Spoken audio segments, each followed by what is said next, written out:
Welcome to another AriasWave update, and in this update I'm going to be looking at XLM. I might also draw some comparisons with Bitcoin, but first I want to ask you this question. Why would Jed McCaleb dump his XRP if they were going to go up? So maybe you're familiar with some of my analysis, and I'm calling XRP to go down, even though I expect most, or at least most of the altcoins I analyze, to go up. So, okay, fair enough, whatever. Let's just move on. So in this particular instance, I want to talk about corrections. Okay. So we all know what XLM is doing right now. It is hanging around that area where I called the end of B wave in brackets. And so you may be questioning the whole thing and thinking, oh, is he right? Is he wrong? I have no doubt. Part of the reason for this is because I've already counted this is a complete A wave. This is a complete B, C. That's a 5-wave move, and we have a 3-wave move here. Now, I just want to touch on this D wave just to give you an example of how I see the waves. Okay. So I always talk about A, B, C, D, E like I know the alphabet or something. But the truth is that my analysis has led me, my research into how to analyze has led me to understand exactly how corrections work. Now, even though to the human eye, they may appear like certain ABC patterns occur, and you may be, thinking Elliott wave is great, amazing.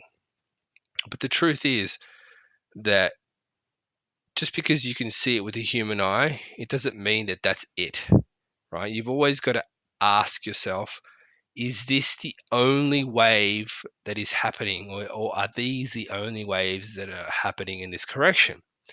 Now, a lot of people are pretty bad at determining when a correction will end. You've got to admit that, right? So that's why I came up with AriasWave, and I started investigating this over 6 years ago. Right. So just to give you an example of this particular phenomenon that I discovered, just so we could really drill it into those who really follow my stuff, because this is a really random, off the usual content type analysis. Okay. So let's just say, for example, I think this is a D wave, right? So you've got what, an A, B, C, or something like that. Is that what you're thinking? It's a 3-wave move, because look at that. That's a 3-wave move. Look at that. What is that? Okay, and then you've got your D. Great. That means this is support. We're going up. Yeah, no, that's exactly what I think. But you already know that. All right, I'm not here to bore you again. And in fact, I'm going to try and bring you more information to really make you curious as hell, because you know what? That's, at the end of the day, that's what made me so bloody amazed with rhyme. Sorry, rhyme, with waves. And basically,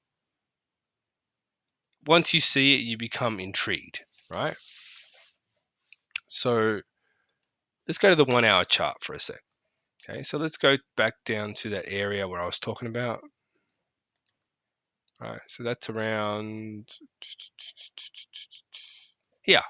Okay, so within here, this is the middle of the D wave. So in here, I can bet you $1 million that I can see ABCDE in there. Can you see it? I'll give you 5 seconds. No, I'll give you 10. Can you see ABCDE in there? Right, now to the human eye, and this is why I began to study what I do, is that no, you're not going to pay attention to that because you don't care. All you care about is, what, if you're an elitician, ABCDE, or if you're a chartist, you believe in trend lines and a break of stuff, whatever that is, right? No, screw that, because corrections can go on for a lot longer than you imagine at certain times, let alone actually understanding them, because then you could actually determine future price action. Could you imagine that? Okay, whatever. Let me pull it apart for you in this case so you understand exactly what I'm all about. Okay. So number one, you have your first zigzag right here. That's A. So when A is the longest in duration and the biggest, then the other waves will tend to be smaller. Okay. So then you need your B. Okay. So look at this wave here, right? Does that look like a 5-wave move? Well, it may definitely look like a 5-wave move, but I see a problem with that. Okay. And that problem is that it's got a knot in the middle. Okay. 5-wave moves in the middle, they're the strongest in the middle. Right. So here I see 3, and then you have a 5. And then you have a 3, and you have a 5. Right there. You see that? Can you see that? Let me go back. Okay. So you have your 3, a 3, a 5. Now, to some, it may appear a little bit weird that, hang on, how can that be a 3-wave move? Isn't that a 1, 2, 3? No.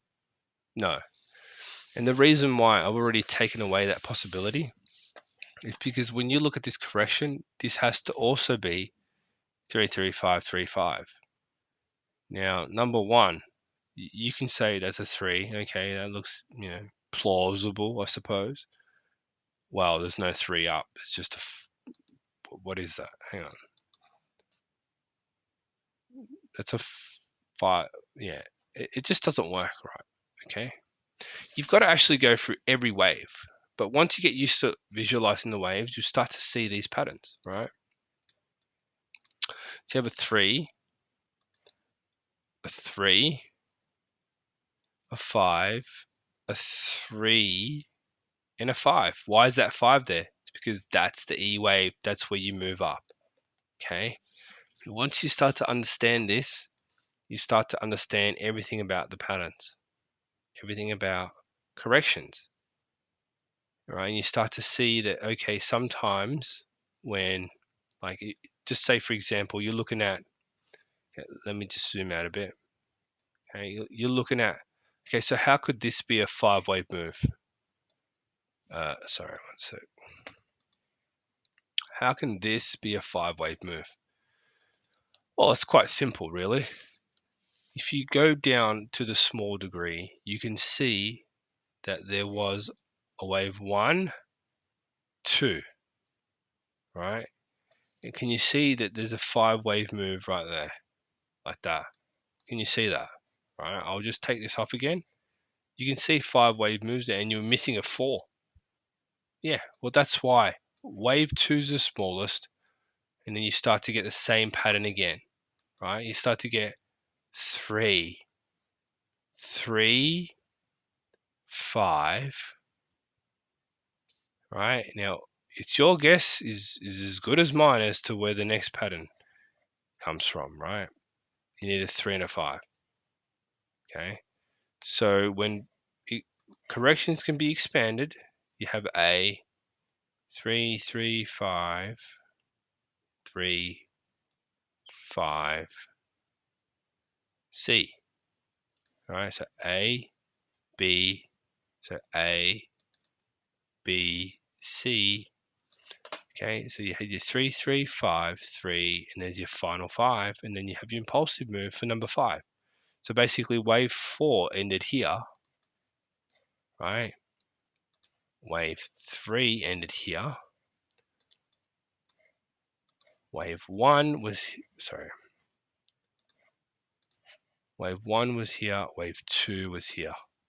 So because wave 2 was small, wave 4 was expanded like this, and then you had your wave 5 at the top. Okay, that's exactly it. That's all it is, right? That's how you get the D wave. That's the D wave. Okay, and then you get your E wave. So you need a 5-wave move down. Now we all know that cryptos are moving up. So as you saw within this, sorry, let me just go back to this wave 4 correction. Wave C was small and wave E was even smaller, right? And that's what happens when you're looking at a fast moving market. And if you go back in time, you can see that I mentioned that wave wave C, that was a 5-wave move, was pretty small, even though we had a huge wave A, right? And we had a, relatively big wave B. We had a very small wave C.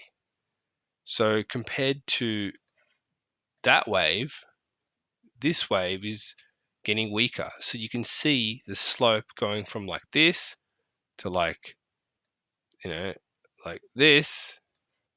I mean, these waves they're not exactly sharp to the downside, and they're not intending to be going down very sharply, right? Because those waves, they're basically almost ignored in the general structure of the pattern, because we're dealing with a fast moving market to the upside that is basically part of a corrective pattern that is bullish, right?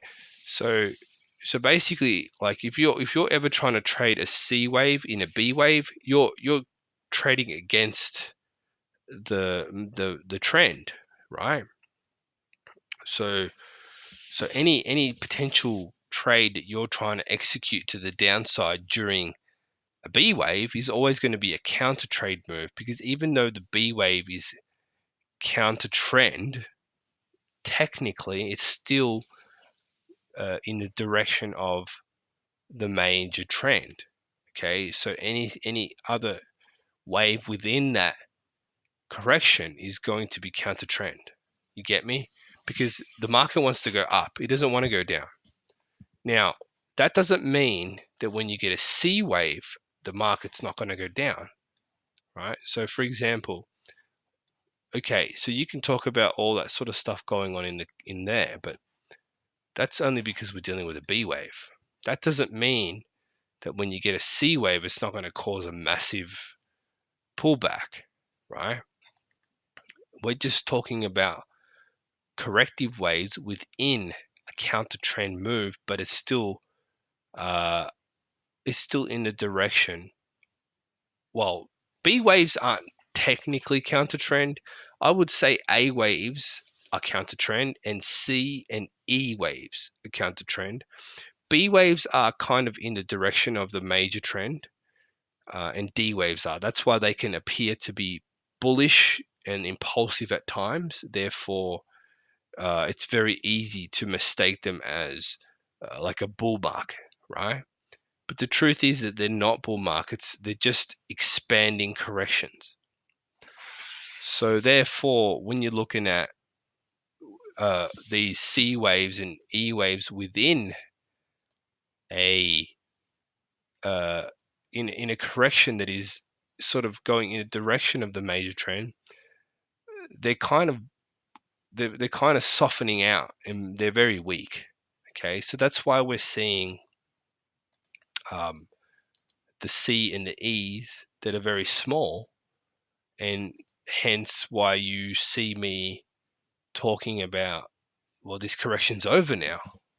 Okay, so sorry, I just had to illustrate that to try and get you to understand a little bit more about the waves, because I love teaching this stuff. It's super cool, and it's super important because you can account for every single wave that ever occurs in a market if you actually have the time and the know-how to spend time and and attention to.